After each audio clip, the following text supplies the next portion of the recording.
ছাত্ৰ ছাত্ৰীসকল আজি আমি আলোচনা কৰিম ভৰবেগৰ সংৰক্ষণ সূত্ৰৰ বিষয়ে।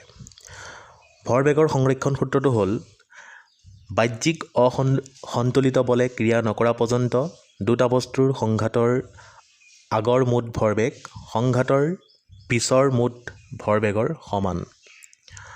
অৰ্থাৎ যেতিয়া দুটা বস্তুৱে সংঘাত সৃষ্টি কৰিব আৰু যদিহে সেই বস্তু দুটাৰ ওপৰত কোনো বাহ্যিক বলে ক্ৰিয়া নকৰে তেন্তে সেই বস্তু দুটাৰ সংঘাতৰ আগত যিমান মুঠ ভৰবেগ হ'ব সংঘাতৰ পাছত মুঠ ভৰবেগ সলনি নহয়।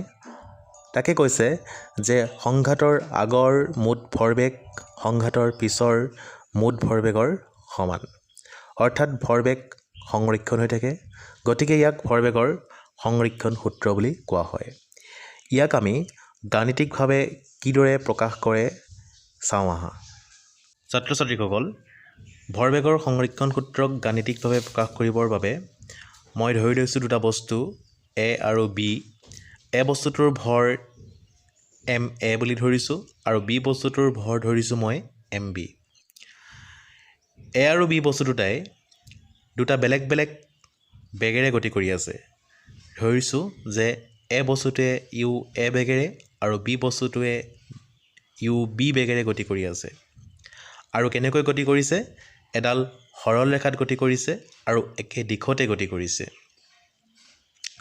গতিকে আমি ধৰিব পাৰিছোঁ যে যিহেতু বস্তু দুটাই বেলেগ বেলেগ বেগেৰে গতি কৰিছে, গতিকে এটা সময়ত গৈ পিনে কি হ'ব? ইহঁত দুটাৰ মাজত সংঘৰ্ষৰ সৃষ্টি হ'ব, অৰ্থাৎ খুন্দা খাব।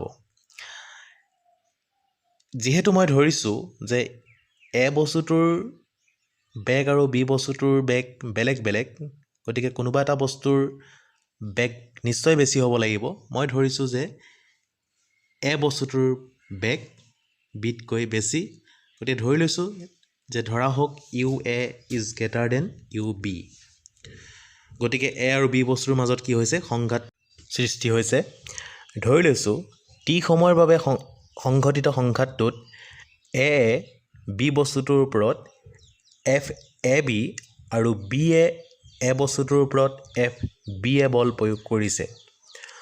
ভালকৈ মন কৰা, এ বস্তুটোৱে বিৰ ওপৰত কৰিছে FAB, অৰ্থাৎ মই এটো আগত লিখিছোঁ বিটো পাছত লিখিছোঁ, আৰু বি বস্তুটোৱে এৰ ওপৰত কৰিছে FBA বল প্ৰয়োগ। এতিয়া তোমালোকে পাইছা যে গতি কৰি থকা বস্তুৰ ওপৰত যদিহে বাহ্যিক বল প্ৰয়োগ কৰা হয় তেন্তে কি হয়? সিহঁতৰ গতিৰ সলনি হয়, তাৰ বেগৰ সলনি হয়। প্ৰথমতে UA আৰু UB বেগেৰে গতি কৰিছিলে, এতিয়া সংঘাতৰ পাছত সিহঁতে কি কৰিব? দুটা বেলেগ বেগ ক্ৰমে VA আৰু VBৰে গতি কৰিব। অৰ্থাৎ এ বস্তুটোৰ বেগ হ'বগৈ VA আৰু বি বস্তুটোৰ বেগ হ'বগৈ VB।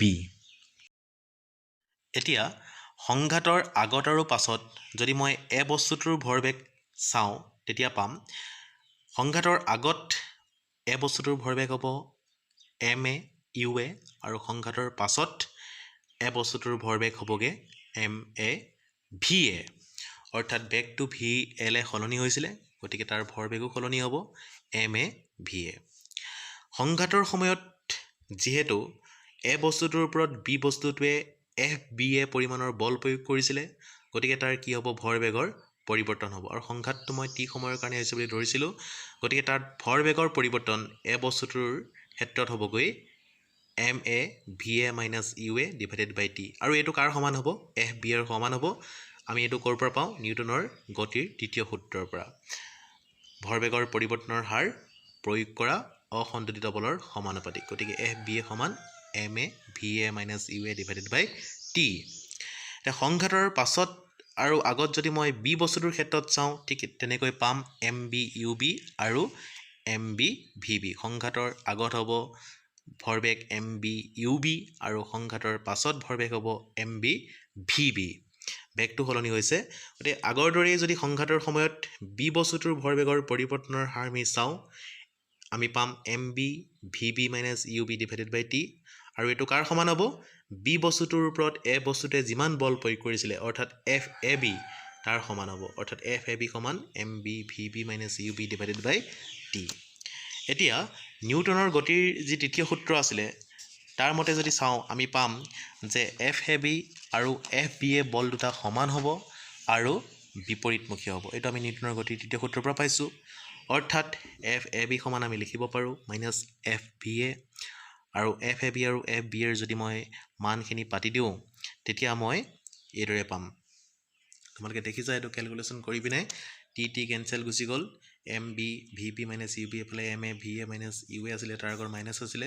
এইখিনি কেলকুলেশ্যন কৰি পিনে আমি কি পামগৈ যে M A U A plus M B U B is equal M A V A plus M B V B. অৰ্থাৎ এম এ ইউ এ আৰু এম বি ইউ বি আছিলে এ আৰু বি বস্তু দুটাৰ সংঘাতৰ আগৰ মুঠ ভৰবেগ, আৰু এম এ ভি এ আৰু এম বি ভি বি হ'ল সংঘাতৰ পাছৰ মুঠ ভৰবেগ। গতিকে ইয়াৰ পৰা আমি দেখিলোঁ যে সংঘাতৰ আগৰ আৰু পাছৰ মুঠ ভৰবেগ সমানেই আছে, অৰ্থাৎ সংৰক্ষণ হৈ আছে। এইদৰেই ভৰবেগৰ সংৰক্ষণ সূত্ৰটোক গাণিতিকভাৱে প্ৰকাশ কৰিব পাৰি। আশা কৰিছোঁ তোমালোকে ভালদৰে এই সূত্ৰটো বুজি পাইছা।